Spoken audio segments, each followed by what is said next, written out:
Oh, my God.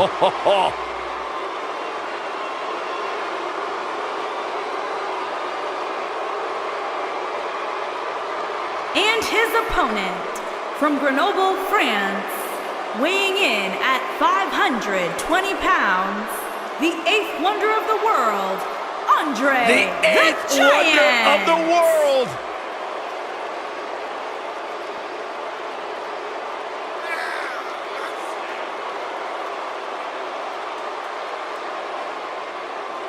Corey, how do you go undefeated for 15 years?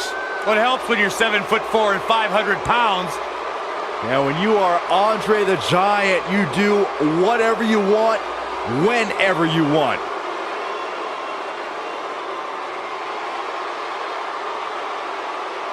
From Braun Strowman to the Big Show to the Great Khali, none of them quite possess the aura of Andre the Giant.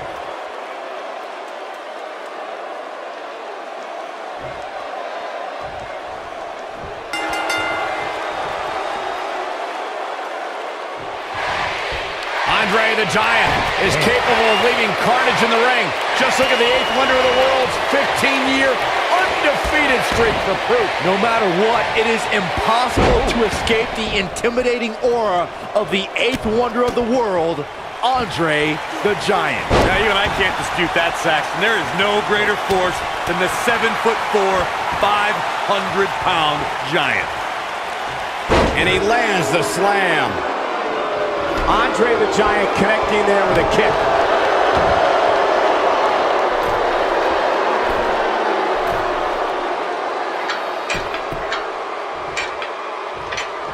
Before 2017's Extreme Rules, there were just 3 previous tag team matches where championship gold was decided inside a steel cage in the history of WWE special events. The Hardy Boys were in 2 of those matches. At Extreme Rules, in order to win the match, both members of a team had to exit the cage and have both feet on the floor. The Hardys used their famous continuity to gain the early advantage until Cesaro and Sheamus utilized their devastating power to slow the pace of the match down. Both teams battled atop the steel cage, but in the end, Sheamus and Cesaro won the race to the arena floor to become new Raw Tag Team Champions. Backbreaker, perfectly executed.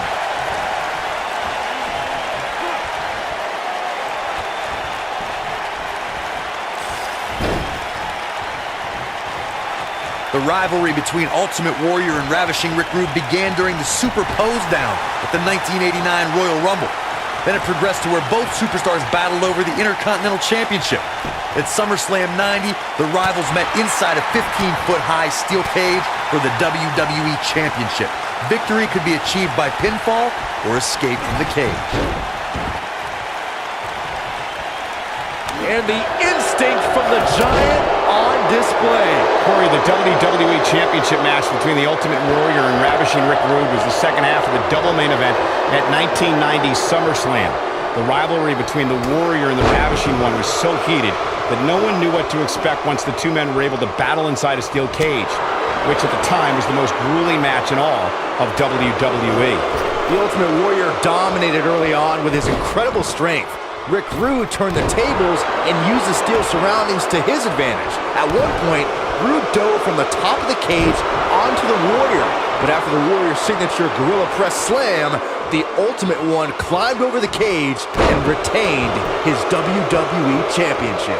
The steel cage is a massive enclosure that stands 15 feet in height. For almost 35 years, a select group of high flyers have taken their aerial assaults to greater heights. And when I say that, I mean superstars climb to the top of the steel cage, the real high-rent district, and dive off onto their opponent. And that all started with one man in October of 1983, Jimmy Superfly Snuka. To your point earlier, Byron, we've definitely seen some unbelievable attacks be launched from the top of the steel cage. And you mentioned the most iconic, the steel cage match for the Intercontinental Championship that saw Jimmy Superfly Snuka clash against bitter rival, the magnificent Morocco. There's no denying that Superfly set the bar.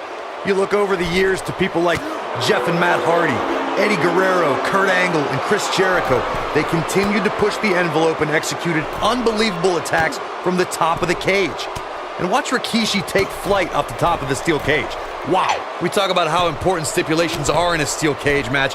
If superstars sign a contract where the only way to win is escape the cage and have both your feet touch the floor, the competitors must have a plan.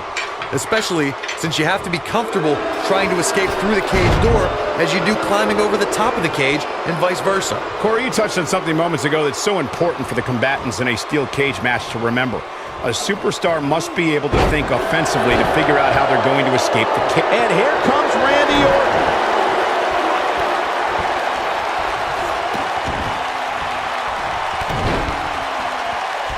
Punishing the human body. That could be it, guys.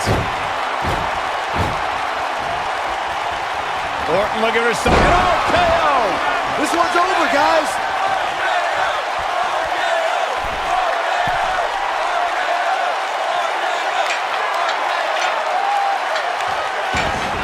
This has been a war.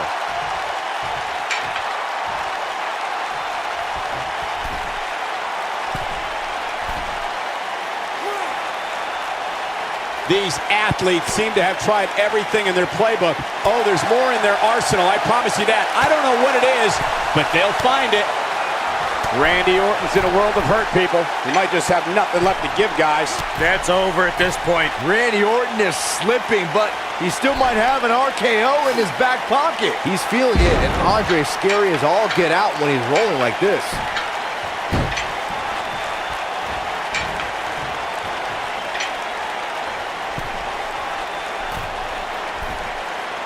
Going for it again. And there it is again. Look at this. He's going back to an old friend with that one.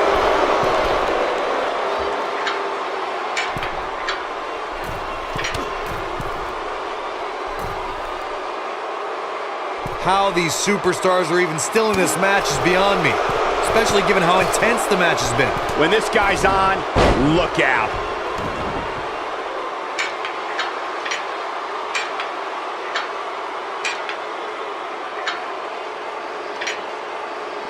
Given what we've seen so far here tonight, I'm willing to bet these superstars will think twice before stepping foot inside another steel cage.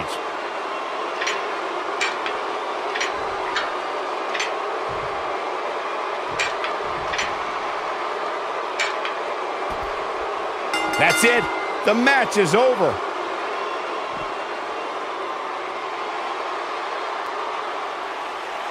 Here is your winner.